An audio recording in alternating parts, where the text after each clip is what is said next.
kami dari kelompok 6. Nama saya Aina. Nama saya Iqbal Ramadhani Perdana Kusuma. Nama saya Nora Putri Haryadi. Nama saya Nizina Zara. Dan saya Zahira Salsabila. Jadi kali ini kita akan membuat video tentang tegangan permukaan. Ditonton sama Aira.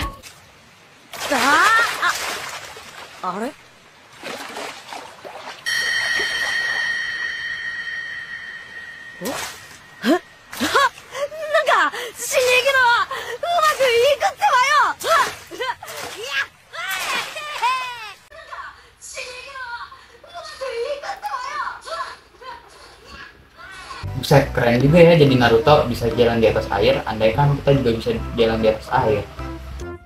Ya nggak bisa lah, nyamuk tuh yang bisa. Lah, kalau nyamuk bisa, kenapa kita nggak bisa? Nyamuk kenapa serang nggak bisa? Karena punya tegangan permukaan. Tegangan permukaan? Apa itu? Tegangan permukaan adalah kecenderungan zat cair untuk merenggang seperti dilapisi oleh lapisan tipis. Adapun penyebabnya karena gaya tarik yang tak sebanding di atas permukaan air. Hal ini dapat kita lihat pada peningkatan tetesan cairan yang kecil dan air. Tegangan permukaan itu rumusnya gamma sama dengan F per L. Gamma itu tegangan permukaan dengan satuan Newton per meter. Kalau F itu gaya dengan satuan Newton. Kalau L itu panjang permukaan dengan satuan meter. Terus kalau nyamuk?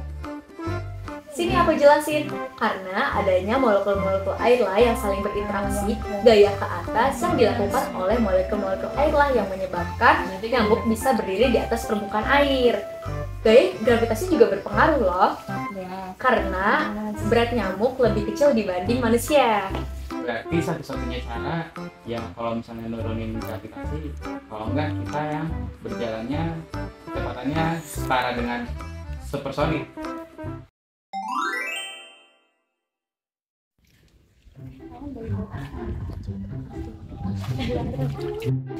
Aduh, kok nggak hilang-hilang ya? Harus pakai apa lagi? Padahal udah pakai air banyak. Ini ngapain sih buang air? Ini loh Ma, baju aku tuh kena noda lipstick, tapi nggak hilang-hilang karena udah pakai air banyak. Ya makanya pakai deterjen, pakai air doang nggak bakal hilang lah. Coba deh nih, aku tadi baru aja beli deterjen. Coba deh kamu pakai dulu. Siapa tahu nodanya hilang. Aku coba ya. Yeay, bisa hilang. Bener ya ternyata. Wah, udah bersih. Cara kerjanya gimana ya, Bu? Deterjen yang aku kasih ke kamu itu emang dibuat untuk menghilangkan kotoran yang ada di pakaian. Karena ada kandungan surfaktan di dalam deterjen itu. Si surfaktan ini juga punya dua sifat. Yang pertama kan hidrofobik sama hidrofilik ya. Kedua ini nanti akan bekerja sama untuk menghilangkan kotoran yang ada di baju. Dengan cara si hidrofobiknya akan mengikat si noda yang ada di baju. Giliran si hidrofilik yang akan menenggelamkan noda itu ke dasar air, sehingga tegangan permukaannya pun jadi menurun dan baju kamu jadi bersih deh. Oh, jadi gitu ya cara kerja deterjen? Betul banget. Makasih banyak ya Bu infonya. Sama-sama, aku pamit dulu ya. Iya, dadah. Oke guys, jadi kita sekarang berada di ruangan kelas, luar kelas. Jadi kita akan melakukan sebuah percobaan sederhana, yaitu adalah percobaan dari tegangan permukaan. Jadi bisa kita di sini. Di sini adalah dua silet, lalu di sini ada dua wadah yang diisi oleh air. Lalu di sini adalah sabun cuci piring, bukan sabun cuci piring, sabun mandi. Lalu di sini adalah pengaduk, yaitu sebagai pengaduk. Sendok sebagai pengaduk. Oke, sekarang kita mulai dengan langkah pertama kita isi wadah menggunakan sabun. Kita kasih, ini bukan susu kental manis sih guys ya. Lalu kita aduk. Sekarang setelah tercampur oleh sabun, kita masukkan silet.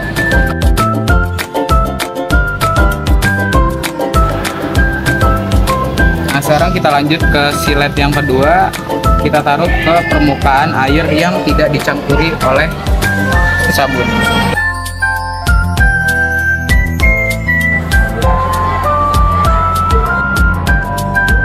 Seperti yang kalian lihat, itu di percobaan kali ini Ini ada sebuah silet yang dicemplungin ke dalam wadah yang tercampur oleh sabun dengan silet yang dicemplungin ke wadah yang tidak berisi sabun. Bisa kalian lihat di sini siletnya itu tenggelam kalau misalnya ke dalam wadah yang berisi sabun. Itu karena si zat kimia yang bernama surfaktan itu menurunkan tegangan permukaan dari si cairan wadah ini. Sedangkan yang wadah tidak tercampur oleh sabun itu tidak terikat oleh zat kimia apapun, khususnya surfaktan. Jadinya tegangan permukaannya tetap sama. Nah, sekarang kita akan mencoba penerapan dari rumus tegangan permukaan.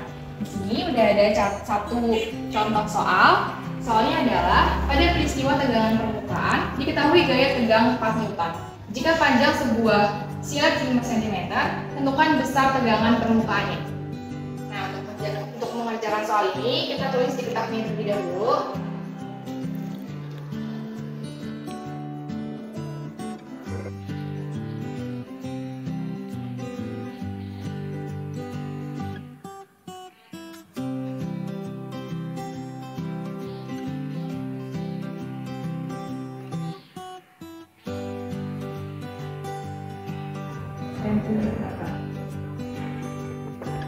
Untuk mengerjakan soal ini, kita di sini ada 2 rumus.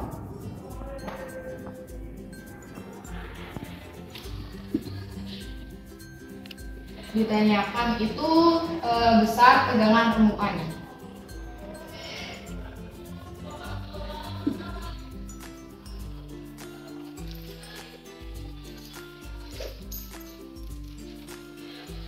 Soal itu sebenarnya ada 2 rumus. Rumus yang pertama itu ada gamma sama dengan F per 2L atau gamma sama dengan F per D. Kalau untuk F per 2L ini itu untuk jika diketahui kalau panjang sebuah benda seperti contohnya silet. Kalau untuk F per D berarti panjang permukaannya itu bukan panjang permukaan sebuah benda, tapi biasanya air. Jadi karena di sini panjang sebuah silet, kita pakainya rumus yang ini. Kita masukin aja yang diketahuinya ke dalam rumus. Berarti 4 or karena di sini L yang masih 5 cm, sedangkan satuannya itu meter. Kita ubah dulu 5 cm menjadi ke meter jadi 0,5 meter. Berarti di sini 2 dikali 0,5 meter. Lalu dikali 0,5 berarti 1, 4 dibagi 1 berarti hasilnya 4 Newton per meter. Jadi jawaban dari contoh soal tegangan permukaannya adalah 4 Newton per meter. Ya, terima kasih. Semoga teman-teman paham penjelasannya. Nah, selain deterjen dan serangga yang dapat berjalan di atas air, ada lagi contoh dari penerapan tegangan permukaan. Nah, misalnya air yang sering kita temui di atas daun, misalnya itu daun talas. Nah, hal itu sering banget kita jumpain di pagi hari kan, Sandra? Benar banget, tegangan permukaan di tetes air daun talas ini akan saling menempel dan membentuk bola. Tegangan permukaan air ini akan memberikan tegangan bimbing untuk pembentukan gelembung dengan air. Kecenderungan untuk meminimalkan ketegangan ini akan menarik gelembung menjadi bentuk bola-bola air. Nah, selain itu ada juga obat antiseptik, misalnya betadine dan juga hand sanitizer. Nah, obat antiseptik selain dibuat agar memiliki daya bunuh kuman yang baik, obat antiseptik juga dibuat agar memiliki tegangan permukaan yang rendah agar dapat membasahi seluruh permukaan luka. Wah, ternyata banyak banget ya hal-hal di sekitar kita yang ternyata masuk ke dalam penerapan tegangan permukaan. Selain 4 hal tadi, masih banyak loh contoh-contoh lainnya. Jadi, jangan lelah untuk terus belajar dan menggali hal-hal baru untuk memperluas khasanah pengetahuan kita. Nah, itu semua adalah pembahasan dari kelompok kami mengenai tegangan permukaan. Terima kasih sudah menyimak sampai akhir. Semoga bermanfaat bagi kalian semua. Terima kasih. Dadah. See you on next video.